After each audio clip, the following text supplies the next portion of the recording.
கடலோடு மேகம் உற்பத்தியானாலும் உப்பு தண்ணீரை மேகம் ஒருபோதும் சிந்தாது.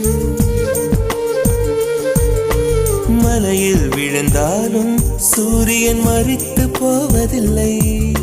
நிலவு கூலியூட்டி தன்னை நீட்டித்துக் கொள்கிறதே. மேகமாய் நானும் மாறேனோ, அதன் மேன்மை குணங்கள் காண்பேனோ.